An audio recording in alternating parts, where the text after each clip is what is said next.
这里是加拿大的 Calgary 卡加利市，今天是2020年的10月14号。一早起来就看到白雪，这是今年第一场雪。我现在住在加拿大的 Calgary 卡加利市。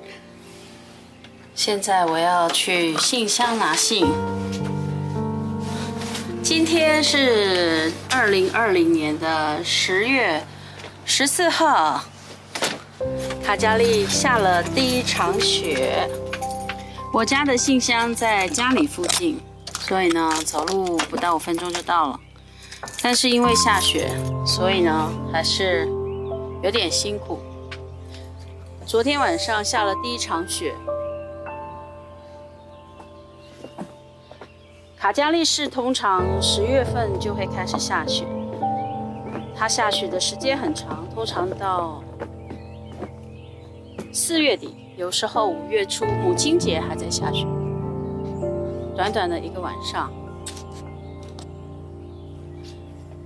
树木上面就积满了雪了，树叶都还没有完全掉光，就已经开始下雪了。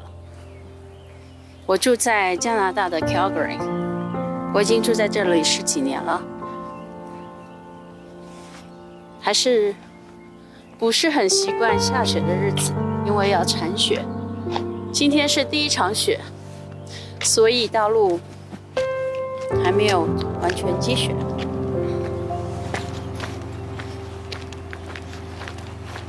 树叶还是绿色的，就已经下雪了。走路不到5分钟的时间，就到达了我们社区的信箱 Canada Post 加拿大邮局。他们在社区设立了一些信箱，以前是会投到家里的信箱。OK， 我们在这四处走走吧。我们这里因为是游乐场，小朋友的游乐地区 playground， 所以就会有7点半到晚上的9点。车速一定要保持30公里，超过如果你被抓到了，或是被测速照相照到，就会罚款，而且罚得挺重的。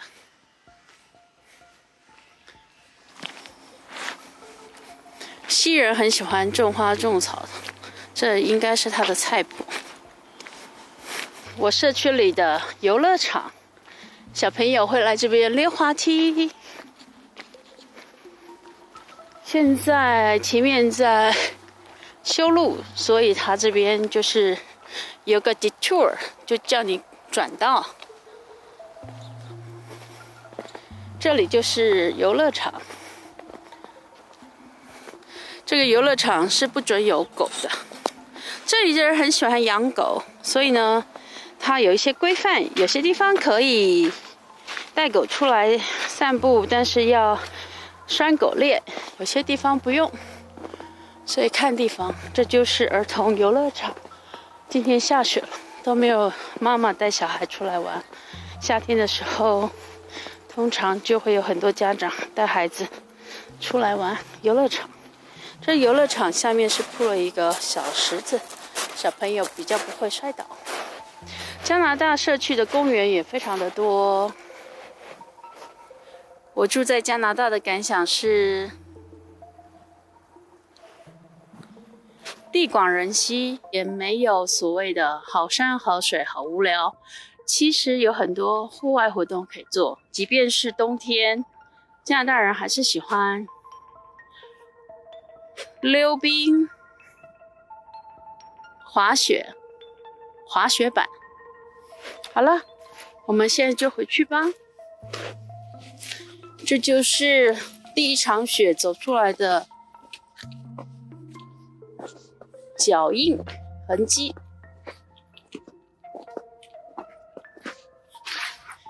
在冬天最要小心的一件事就是滑倒。特别是像今天下雪了，明天又出太阳，就会，如果再下雪的话，就会形成黑冰，那么就会很多人滑倒，会有很多车祸，是因为呢很容易打滑，所以呢就要格外的小心。我刚来加拿大的时候有4年，因为还在念书找工作，无法负担车子，所以常常在黑冰上滑倒又爬起来，滑倒又爬起来，滑倒又爬起来。我在过大马路的时候，车子都排成一长列，等我过了大马路之后，他们才敢走，因为加拿大人命很值钱。现在想想，我也有那样的日子。这排树很特别，左边的树还有黄色的叶子，右边的树叶都落光光了。附近的邮筒，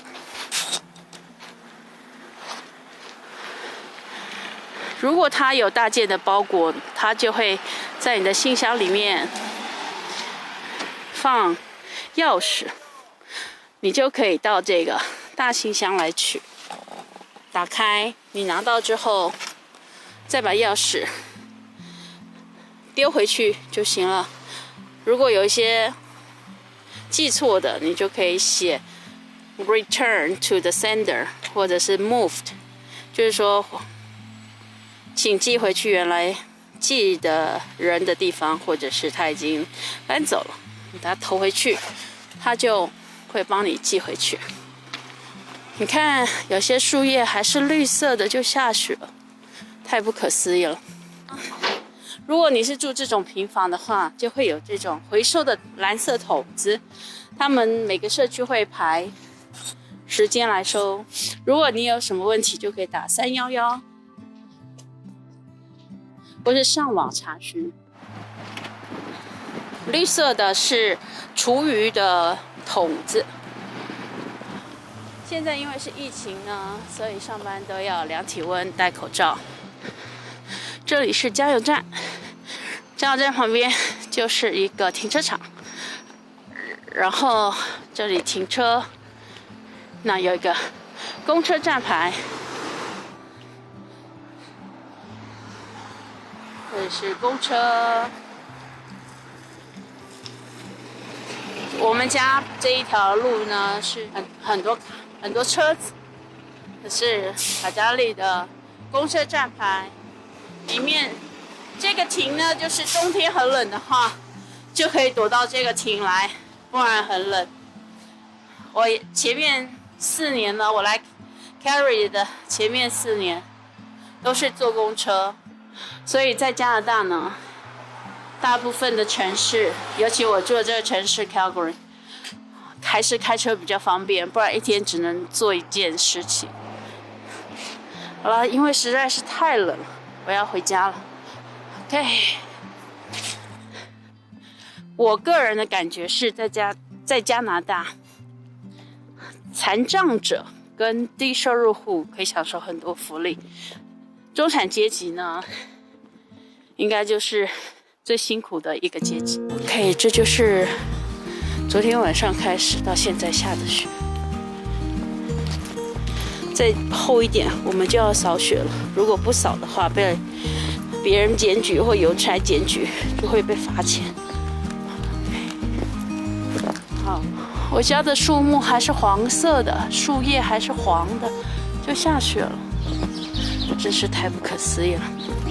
好了，实在是太冷了，出去不到10分钟就觉得好冷。OK， 好了，我要进门了，里面有暖气，比较舒服。OK， 万圣节快到了。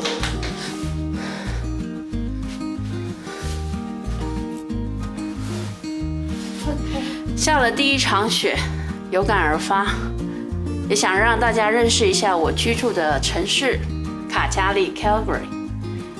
那么，我也希望以后可以多拍一些我生活的视频，让大家了解一下，在这寒冷的冬季是怎么样生存的。